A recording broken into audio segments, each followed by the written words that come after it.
That's the new Kia Seltos. Now, it doesn't cost a lot of money. It's in the $20,000 range, but there's a lot of really cool design details all over the car that shows that you don't have to spend a lot of money to get something you'd actually like to be seen in.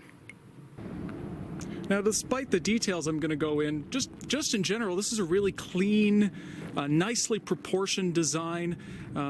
You do see the contrasting roof a lot of places, but here it's not contrived and it works well. It's not too evocative of other vehicles. But here's some of those details, and one of the things you're going to find here is this pattern, this kind of geometric pattern throughout the car, and you can most see it here in Kia's signature grille, and there actually is some texture to it. It's a really nice detail. You do have signature lighting here. You have LED lights for the fog lights on this upper trim level. Just on the wheels here, you can see that there's a red detail. Now, one of the things I really like are the roof rails. Now, usually roof rails are nothing you'd ever notice, but check out this really cool detail at the back that sticks out. Very cool. Around the back here you have LED tail lights, nice interesting design. And then you have the alloy trim. Again, you know, there is some jewelry on this car, but it is generally tastefully applied.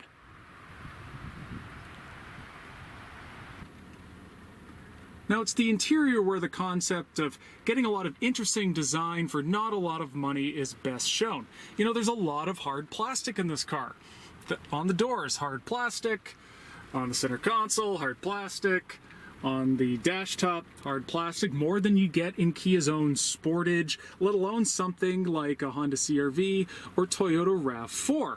This could seem awfully cheap and low rent, and yet it doesn't because of its thoughtful and clever and creative design. Let's just look at the speakers here. It's an interesting geometric pattern. It is textured and three-dimensional. You don't see that in anything, so that's unique regardless of the price point. More of that geometric pattern up here, and then this may be hard plastic up here, but along this trim panel is simulated leather, and it is actually stitched.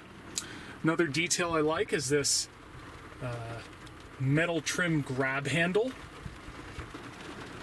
And then as the rain falls even harder, the air vents, I really like how they align with this trim panel around the start-stop button.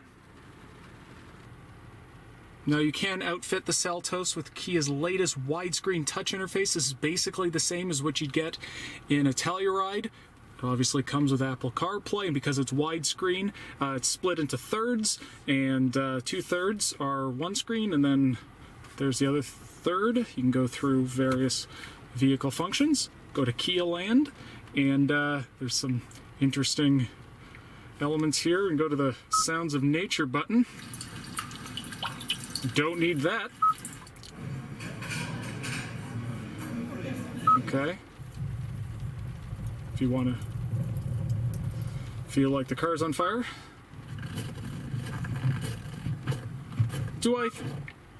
Lively Forest.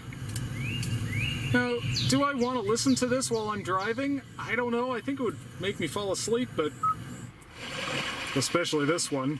Or it would make you want to pee. And again, don't need that. Now, besides the design, this is actually quite functional. There's quite a lot of back seat space, and the trunk offers a lot of room for luggage, but then you also have thoughtful storage. Those are big door bins. I really like this double-tiered smartphone area, so you can see there's a larger bin there, but then up above there's a separate rubber tray. That is where the wireless charging is. So basically there's room for two different smartphones or whatever else you want in there. There's a second smaller bin there. You know, again, these are kind of cheap cup holders, nothing really to keep them in place, so you know, you do see the price point occasionally. But in general, this cabin just looks special. It looks different. So you don't have to spend a lot of money to get that. And I think that's going to make this car stand out in a very crowded field.